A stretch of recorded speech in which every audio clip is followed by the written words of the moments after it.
welcome. Welcome to Using Internal Family Systems to Resolve Conflict. I'm Linda Kroll, and for over 30 years, I've been an internal family systems practitioner. I first met Dick Schwartz 30 years ago. I was in his second training class. I am grateful to all he has shared and all of my colleagues at the IFS Institute.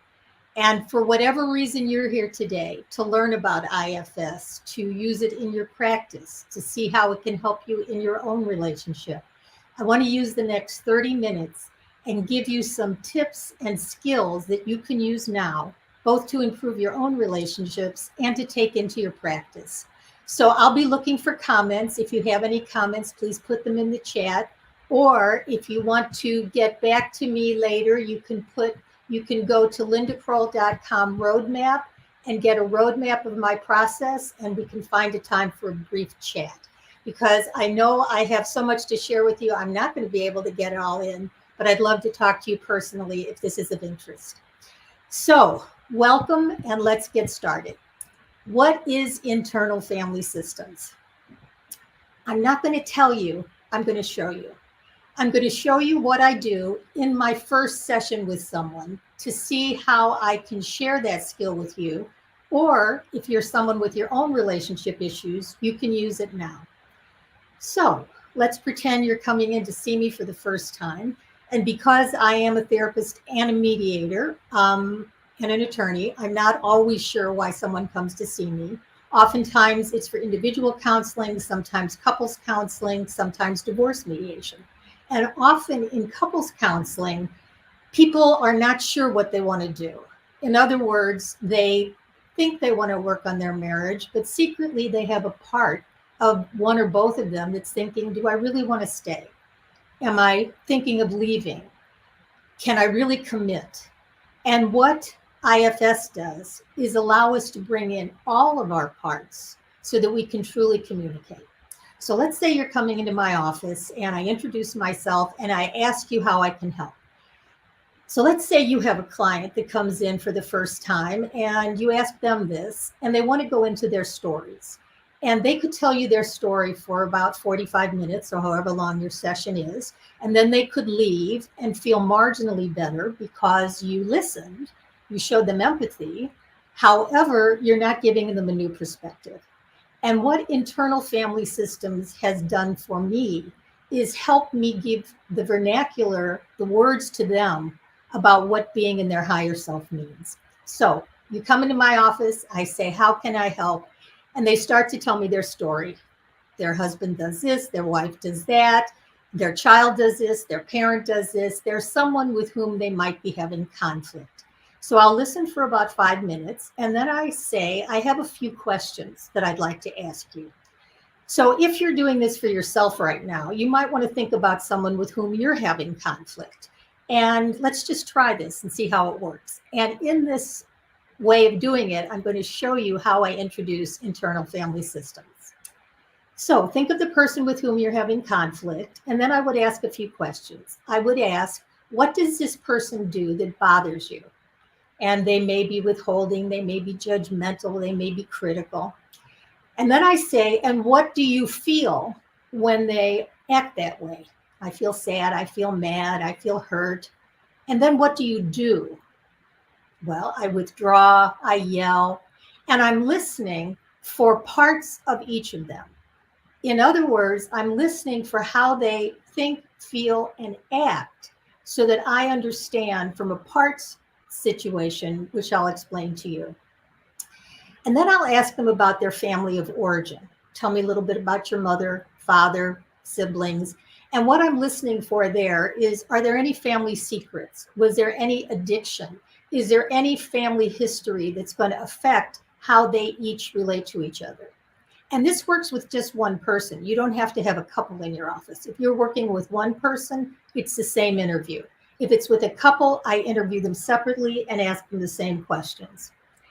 And then when I've asked them to describe their family of origin, very briefly, what was the relationship with their parents, I'm listening for, is there any reason for codependency? Was there any family secrets? Was there any abuse? And I'm just trying to see what were the limiting beliefs that they grew up with. And then I ask, can you describe the other person's family of origin? Meaning describe their father and mother and siblings. And often what this does, it gives the person in front of you a different perspective because they're looking at the person with whom they're having conflict and feeling that they have the ability to understand where they came from. In other words, if a wife is complaining that her husband shows no emotion, and then she tells you about his alcoholic father that was abusive, you can help her see that he never learned how to be in touch with his own emotions. So it's hard for him to have empathy for hers. So you're just taking all this in what is basically a 15-minute interview.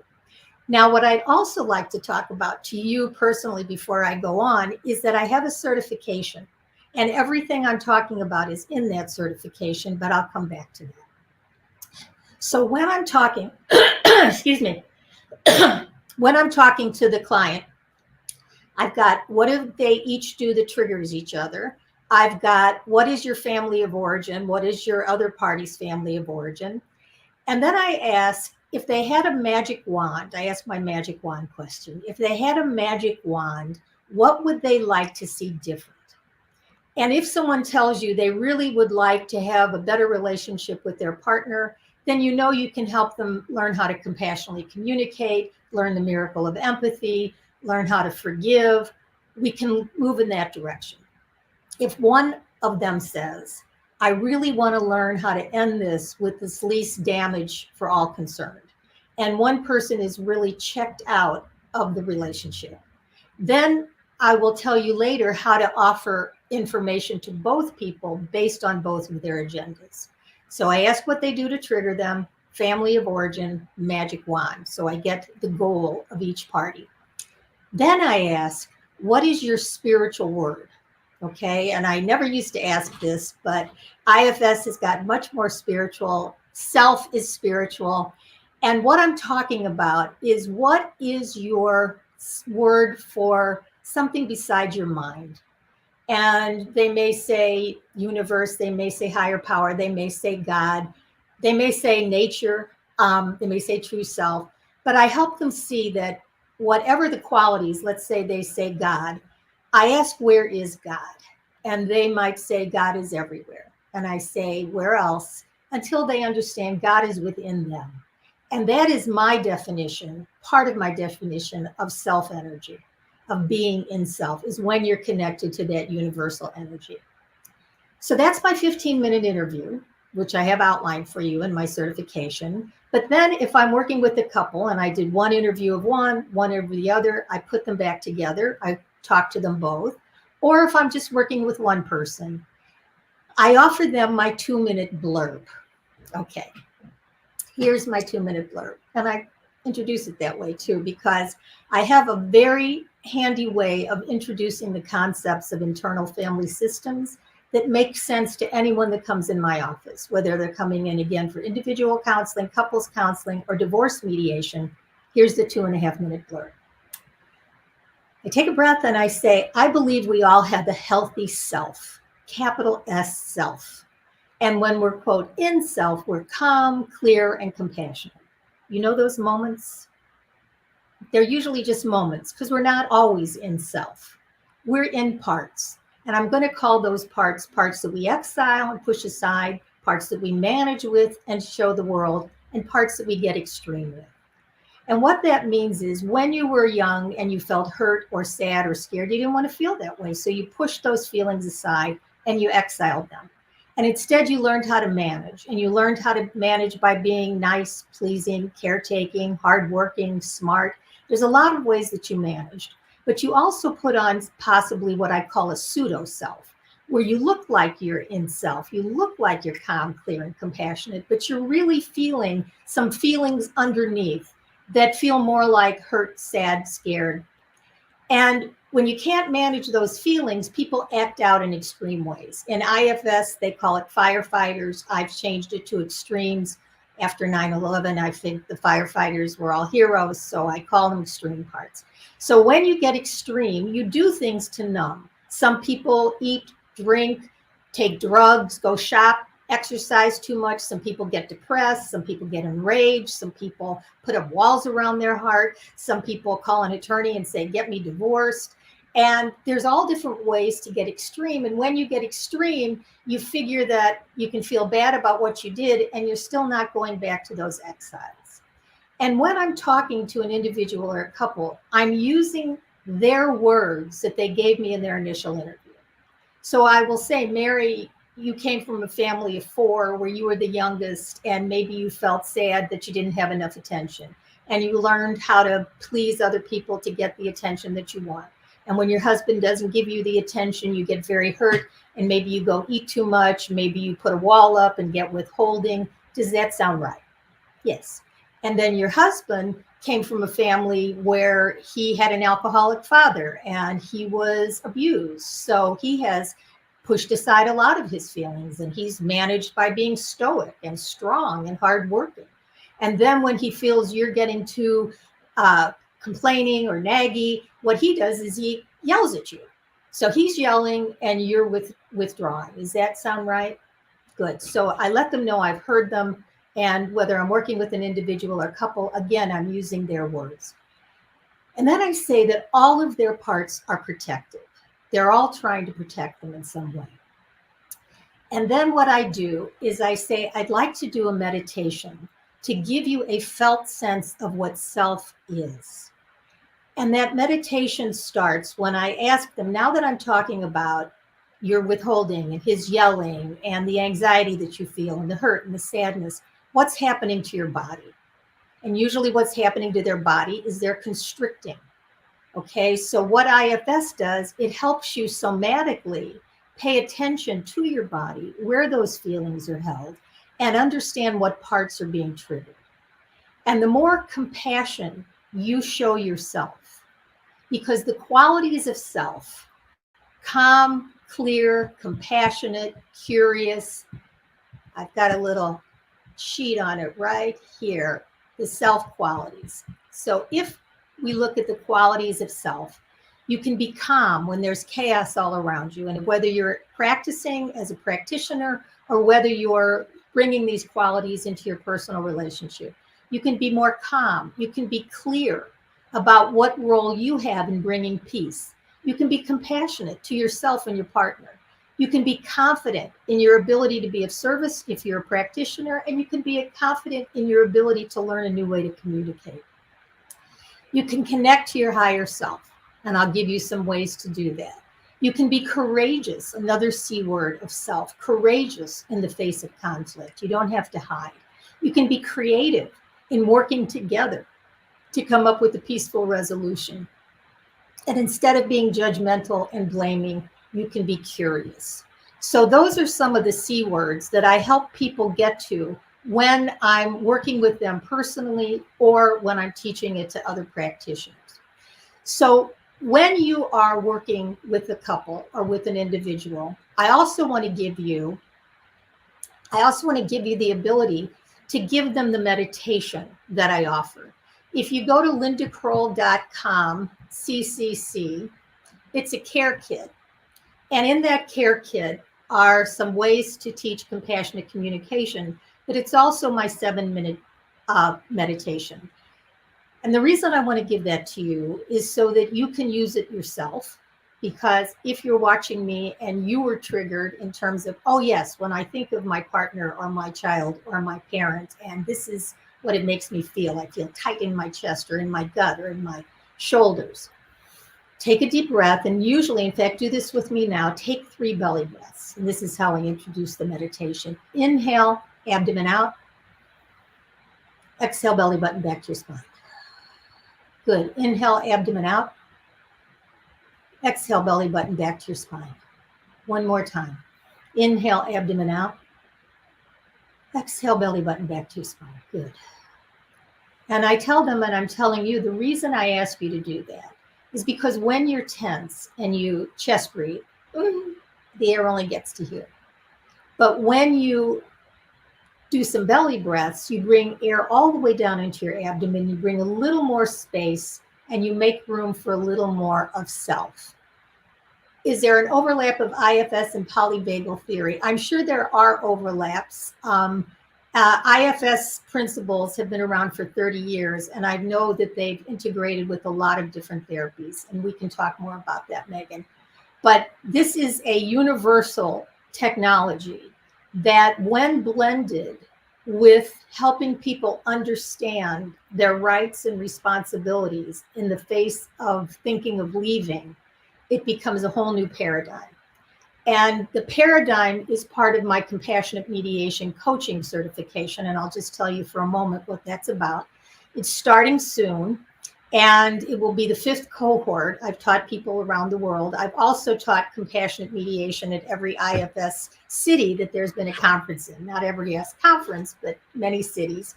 And when I wrote the book, Compassionate Mediation, Dick Schwartz said on the back of it that divorce brings out the worst in us and often leaves lasting scars. Linda Kroll is a master at lifting couples out of their narrow perspectives.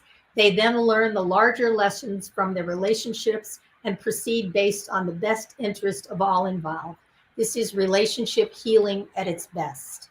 I thank Dick for putting that on my book, and I thank Dick for all that he taught me in terms of letting me merge IFS. When I went to the Chopra Center and learned about higher consciousness and how to look at life, not from an ego-based perspective, but a more spiritual-based perspective, where we don't have to be in control. We get our needs met by being present instead of being controlling.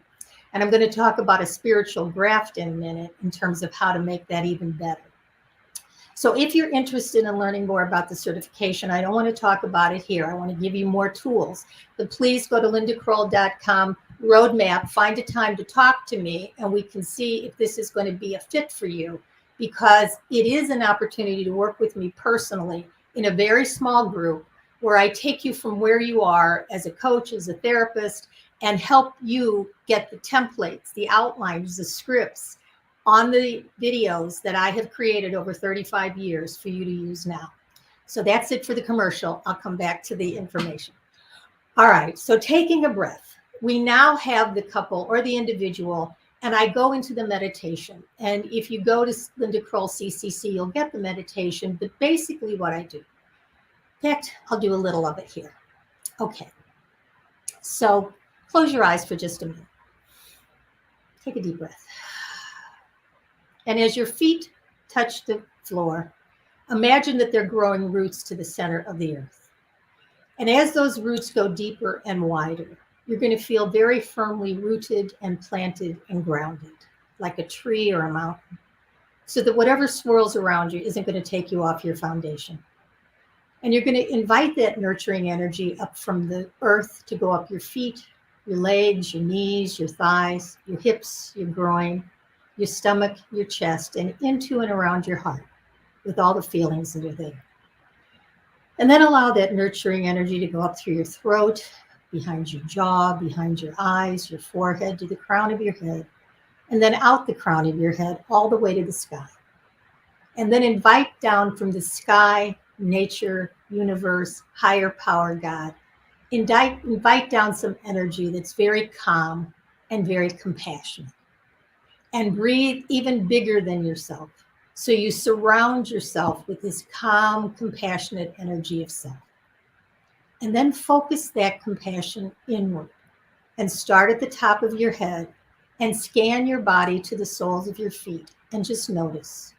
Notice your thoughts, notice your feelings. And as you notice these parts, let these parts notice you, supported and surrounded by this calm, compassionate energy of self. So that's how the meditation starts. And then I invite them to go to a path to the base of a mountain, to leave their parts at the base of a mountain, to go up in self. And when they're at the top of the mountain, to send compassion to the person with whom they're having conflict. So I'd love to share that with you because it's helpful in every situation. If you are having problems in your own relationship and you become more self-led. As Dick Schwartz says, whenever there is a critical mass of self present, it doesn't matter who brings it. So if the person with whom you're having conflict never learns these skills and you become more self-led, then you take it to the next level which is where I teach the miracle of empathy. So let's take a breath because I want to offer you that too. So when I teach the miracle of empathy to my clients and in my trainings, I have a handout that I give. And it tells people how to listen, understand, and really empathize. And the script that I offer them helps them stay in self, calm, clear, and compassionate, and listen to the parts of the person who has the feelings they want to share. But I tell the person who's sharing their feelings, use I messages, not you messages. Use I messages and talk about those exiles. Talk about the fear, the pain, the sadness. And that often takes people a lot of courage to do that. Number one, because they'd rather tell the other person what they're doing wrong. You do this, you never do that. And of course, the other person's listening like this and nothing ever gets done, and they fact check and they defend and they rationalize and they talk at each other, but not with each other. So teaching each person, and again, I can do this with one person, so can you, with the tools that I give you, because they learn that it's okay to talk about their feelings. And in a minute, I'm going to talk about the 5 steps to share about getting what you want and need. So when people learn how to compassionately communicate, which is all part of IFS and my compassionate mediation process, it's 4 steps. Compassionate communication, my style, IFS style, is connect to your best self. We can do that by meditating, journaling, walking, being in nature. There's ways to connect to your best self. Step 2 is let go of limiting beliefs. And that's where we go back to family of origin to see where do we get all those beliefs and do we really still need to hold on to them?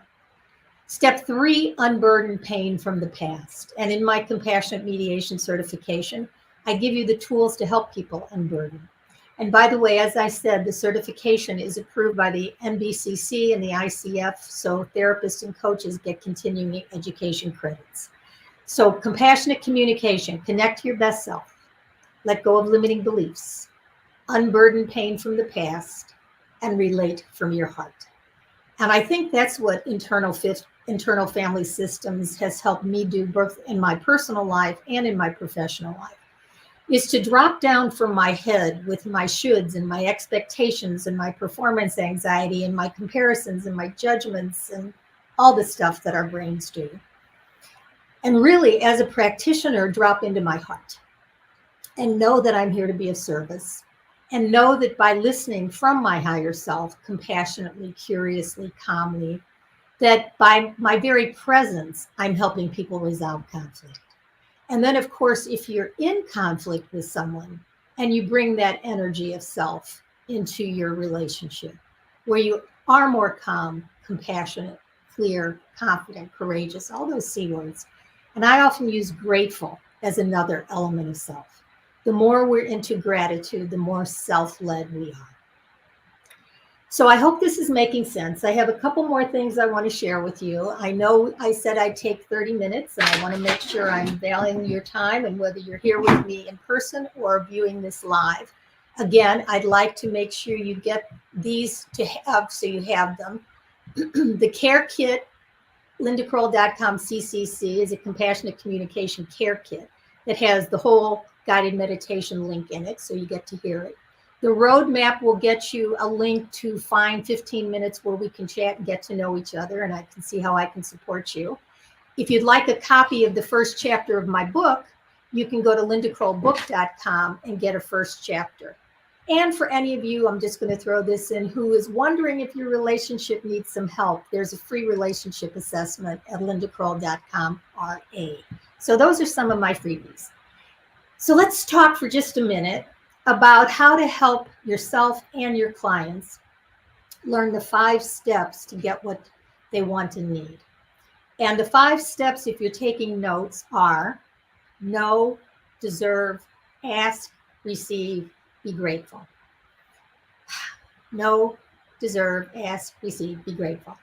And what you help your clients or yourself do is you realize that many people don't know what they want anymore. They are so used to pointing out what's wrong, what they need their partner to do or their mother to do or their child to do or their coworker to do. that they don't make a vision of what they want. So knowing what you want is the first step. And a lot of people are codependents, and we have lost sight of what we want. We have spent our lifetime trying to please other people. So we haven't really gone into our own vision of what we want. But that's the first step. Know what you want. Second step, which often needs a little coaching to get to, is know you deserve it. And many people don't know that, whether they have wounds from their family of origin, whether they have limiting beliefs about their self-worth. If you don't know you deserve it, if your clients don't know they deserve it, they're going to resist it. So helping them unburden whatever limiting beliefs they have or pain from the past is part of this process. It's part of IFS. It's part of my Compassionate Mediation coaching certification.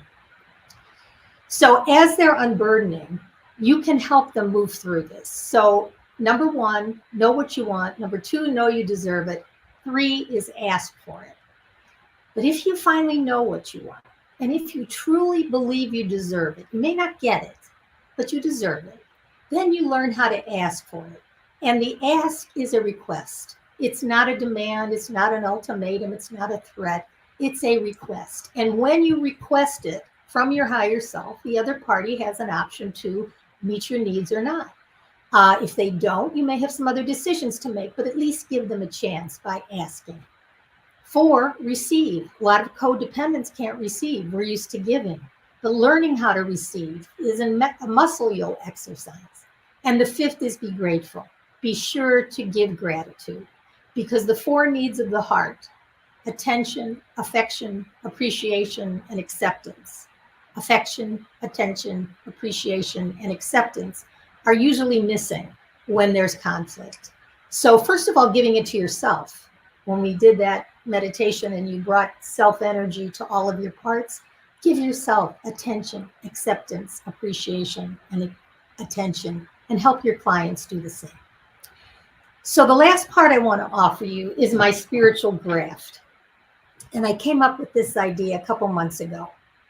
I realized that most of the problems we face in our lives are caused by our ego's needs to be in control. All the parts to try to manage, judge, compare, bully. There's a lot of parts of us that get in the way, and they make up what I'm calling our ego's way of how life should be. And someone once said that expectations are premeditated resentments. So when our ego has expectations, we're going to be disappointed. We're going to be wounded in some way. And when that wound comes up, here's a spiritual graft, G-R-A-F-T, to put on it. The G is gratitude. R-A, radical acceptance. F, forgiveness. T, trust. So when you are grateful for what is, instead of looking at what isn't, when you can radically accept the present without wanting to change it. I mean, you can want it to change, but you're not going to change someone else. When you can forgive yourself and each other for doing the best you could up until this point. And when you can trust the process, your therapist, your mediator, God, when you can trust that the more self-led you become, the more empathetic you can be, the more you can be the best version of yourself with the help of IFS, with the help of you as the therapist, of me as your teacher, the more self-leadership we can bring into any situation, the more peace, forgiveness, and love there will be. And one of my favorite teachers is Thich Nhat Hanh. And he said, to reconcile conflicting parties, we must have the ability to understand the suffering of both. If we take sides, it's impossible to do the work of reconciliation, and humans want to take sides. That is why the situation gets worse and worse, and there are there people who are still available to both sides. They need not do much. They need only do one thing. Go to one side and tell all about the suffering endured by the other side, and go to the other side and tell all about the suffering endured by this side. That is our chance for peace. That can change the situation. And that's what we do in compassionate mediation. And the way we do that, excuse me, is we stay in self. We bring our compassion to the situation. We patiently, calmly have empathy for the parts of the people in front of us. But we also know that they have a healthy self, and we can help them access that self to get to the answers that they need. And in my Compassionate Mediation coaching certification, we talk about how to get your clients to your best self, how to help them have a compassionate relationship and share empathy. We help them learn how to explore all their options for change, how to understand their rights and finances, and to create the relationship they truly want and need. Excuse me. And the reason I want to offer this to you is because it's a skill set that most people don't know exists. It's a skill set that gives you the skills, excuse me, that gives you the skills to talk about everything. In other words, if an individual or couple comes to you, they're not sure what they want to do, maybe one wants to stay, one wants to go, you can bring self-leadership and information. So the information that you bring is to help them explore their options, but I give you all the information about what their options could be. I help you talk about rights and finances because I give you the outlines and the scripts for you to lead them into that conversation, but then you help them process the feelings that come up. For instance, if someone's thinking they may want to separate, a lot of feelings come up around that: fear, hurt, sadness, anger, and you can help them process the parts of them that come up. But there's a lot of decisions that have to be made. And if you take the Compassionate Mediation coaching certification, I give you all that information that you give to them.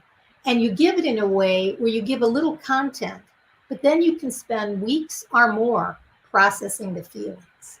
So you don't have to help them decide. You don't have to be a mediator or an attorney. But with this skill set, you're kind of a one-stop shop. You can give them the information. You can help them process the feelings. You can help them navigate their relationship wherever they are to wherever they want it to be, using the skills of internal family systems and compassionate mediation. And when we do that, we can change the face of divorce one heart at a time. Because with compassionate mediation and IFS, we connect to your highest self, let go of limiting beliefs, unburden pain from the past, and relate from your heart.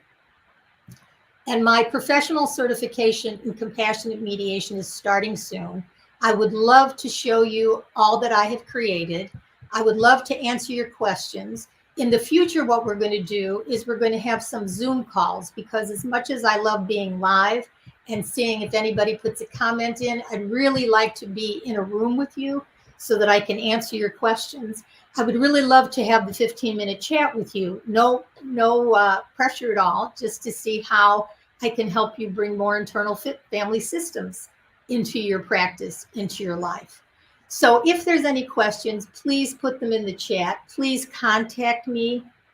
And just remember that, as I like to say, families need not be broken, but can be peacefully and respectfully restructured.